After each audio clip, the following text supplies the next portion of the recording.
Just back to my thought though, sEpIrOsE looks like in his very good position to deal with whatever Revival has for him, just given the fact that he's not going to have to contend with any lurkers. He can skip tanks altogether, going for that SK Terran build, and Ares sEpIrOsE really loves that build because he's just so good with Marines. He's so good at avoiding these Zerg forces and just attacking where he needs to, using dropships and the like. And ouch, turrets have gone down now, so that the Marines have come back just in time. I don't know what's happening here. I think Revival is just rebuilding a lot of the Mutalisks that he's losing from these attacks, and he is indeed losing Mutalisks, taking a lot of casualties, but that +1 armor has probably kicked him by now, and it's helped. But that's all he's committing to, remember. He's only going Mutalisks, and just given the fact that he's upgrading to Hive, means that he's probably going for Guardians because, I mean, Mutalisks and Defilers, I mean, not the best combination ever. Zerglings and Defilers, still not very good. You really need, like, either Lurkers or Ultralisks along with your Defilers to get the most out of them, in my opinion. And the Mutalisks keep returning. I think they are indeed being reinforced. Revival must be rebuilding more Mutalisks from his base. I mean, that's all he can do. So that's my conclusion as to what is going on here. For some reason, sEpIrOsE has put down that factory add-on. Maybe he wants to go for mines or something, but I cannot see him building any tanks, and I don't see why he would want to. I mean, tanks obviously being entirely ineffective against Mutalisks and very, very ineffective against Zerglings, so I'm not sure why I would need that add-on. Mines might be a cool idea, though. Not really sure whether that would be the best idea, but it might be an idea. So yeah, there's the Greatest Spy there. So Revival indeed going for Greatest Spy. He's going to have Guardians. Looks like sEpIrOsE still hasn't been able to move out, even though this is quite well into the game. We're a good 10-12 minutes into the game now. And sEpIrOsE hasn't been able to leave the space just due to this deadly Mutalisk harass. And maybe he feels like he doesn't need to yet. But if Revival gets Guardians together before sEpIrOsE has been able to move out and do some damage to that third gas, this could be Revival's game. Irradiate being researched now from sEpIrOsE, so that will be very handy against the Mutalisks. So if you can get that done before the Guardians arrive, that'll be very effective against the Mutalisks. But I don't think that's going to happen. I think he's going to have to contend with Guardians, and the Irradiate that he will have might not be enough to take out all of the Guardians if Revival's micromanagement and like just general splitting up as well. And indeed, here are the Guardians right now. 2 cocoons going down from the Mutalisks, and they're going to be in a position to start just sniping at all the Terran buildings, and that's going to be a real headache for sEpIrOsE. And there's a single tank. Maybe the reason he got a tank was just to punch the sunken line at the main at 3 o'clock. Time will tell. We'll see shortly. And there's the Irradiate finish now, so sEpIrOsE is going to have enough energy to cast at least 1 Irradiate soon, and hopefully that does a severe amount of damage. Wow, Mutalisks caught out in the field by a large group of Medic Marine. Finally, sEpIrOsE is moving out. This is probably a good idea, but Guardians have been morphed now, so this Guardians will be able to put down a lot of hurt on the Terrans, and Scourge is moving straight into the Terran army. Ouch, that's a lot of gas just lost there from the Zerg player. It's unfortunate. And the Guardians are going straight for that natural expansion. The Marines moving in to attack them. Bear in mind that Guardians have something like 2 base damage with a +1 that Revival's already invested in from early in the game, as we saw. So the Marines are going to have a really hard job getting rid of these Guardians. And here come the Mutalisks in support as well. Everything at the natural looks in severe danger right now. I'm not sure if sEpIrOsE is going to pull his units back. I mean, if he does that, he'll lose any offensive opportunity he's got. And indeed, he's doing that. I guess he realizes he's got no choice. He just doesn't want to go without that natural expansion. It would be too dangerous, too detrimental to his game. Yeah, looking like he's in real trouble here, but that science vessel could be coming to save the day if he can get off a really good Irradiate, really effective one, take out some of the locust. Wow, sEpIrOsE is not even bothering to return. He's decided that's not going to be worth it after all. Maybe he's going to go straight for the 3 o'clock.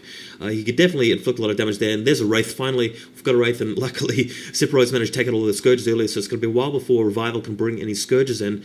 Here are 2 Scourges right now, so this should be able to deal with the Wraith. Maybe I think he built them from the 12 o'clock, and the Wraith trying to get out of the way of that Scourge, and it successfully does that. That Wraith pilot is very well. And wow, sEpIrOsE just carving out the 3 o'clock. He's jumped straight into the expansion. Wow, this is amazing. Revival looks like he's in a lot of danger here, but by the same token, sEpIrOsE is in a lot of danger himself. He's losing his natural, so both players seem to be trading bases. However, sEpIrOsE is going to be able to get both of his exponents' bases there, both his natural and his main base, leaving Revival only with the 12 o'clock. In the meantime, sEpIrOsE is is going to have to pull back to his main, with Guardians obviously assaulting that natural, but the Guardians are going to be able to follow this up to the main as well. So it's just going to be a matter of time before both players lose all of their main. And the problem is that sEpIrOsE doesn't have an expansion anywhere, and Revival can fall back to his 12 o'clock. So that's indeed what he's doing. He's put down some sunken colonies there.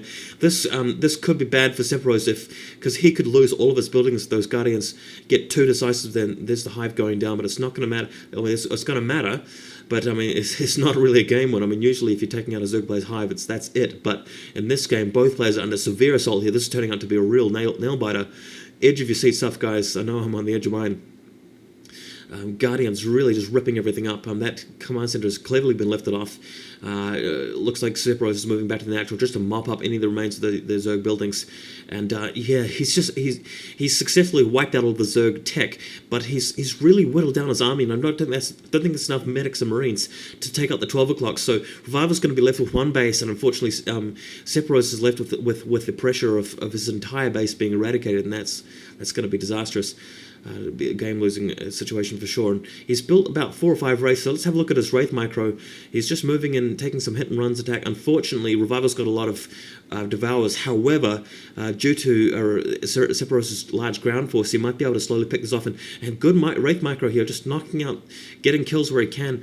He knows that Revival can't bring his devours too close, otherwise his marines will take them out. And there's Revival trying to expand to the bottom right, but the medics and marines have prevented that from happening, making sure that Revival's not going to get more than one base up and running. So both players down to a single base, but obviously sEpIrOsE's base under a lot more pressure than Revival's, and that's to put it bluntly. Put it nicely. Ouch! A Zergling streaming in now, so things look look like real trouble for sEpIrOsE. He's having to shoot back with his wraiths, and while Zergling's attacking the command center, all of the SCVs are off. No mining at all for sEpIrOsE relative to Revival's, like 5 or 6 SCVs. Trying to pull back marines. He's only got a few units left. Well, he's actually got more than a few units. Actually, he's got enough to kill the Zerg force, but not quite. Because the sheer number of Guardians, and with the Zerglings as well, that's a significant Zerg force, and he's going to have to try and chip away at the air units. Indeed, he's doing that. Very successful, but now his wraiths are coming under attack. The Devourers are totally showering them with acids, and those wraiths look like they're in a really dangerous position. However, looks like sEpIrOsE has managed to actually defend this. This is amazing stuff, guys. He's managed to keep his wraiths alive purely from keeping the wraiths kept back on top of the marines, and that marine ground support has prevented the wraiths from dying altogether from the Devourers. And here comes the command center, going to land next to the minerals. sEpIrOsE has only got a few SCVs left at this point, and he's going to have to mine desperately for resources, but it's going to come down to his ground army out here.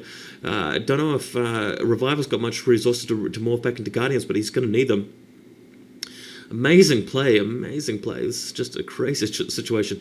Well, a lot of Mutalisks there. They can't really contend with this dual force. If it was just the Wraiths or just the Marines, then the Zerg air units will be able to take this out. But because of that combination, sEpIrOsE is going to have the upper hand, and I'm just wondering why Revival isn't just going straight back and taking out that command center in the absence of Terran units, and that looks like what he's going to be doing. Mutalisk heading straight for the 9 o'clock. This command center is going to be mincemeat. Oh my god, this is disastrous for Ares, sEpIrOsE. Wow, and Wraith's coming back desperately to prevent this from happening, but if he loses that command center, that is going to be nasty, guys. Ouch. Because then sEpIrOsE will be totally out of a mining base. However, I think that sEpIrOsE may have actually expanded to the 6 o'clock. He may have actually moved a command center down there in the absence. It's showing up in the mini-map. So the screen's not just checking that because I commentate on these games after I've actually recorded. Yeah, there we've got down at the 6 o'clock. So sEpIrOsE has actually expanded down to the 6 o'clock, so he's got 2 bases up and running. And you know what? I don't think Revival has realised that at all. Revival has no idea that sEpIrOsE has got a second base down at the 6 o'clock. He thinks if he can simply take out the command center at the 9 o'clock, then that's his game. But that's going to be an assumption that is going to cost him if he doesn't take out that 6 o'clock very quickly.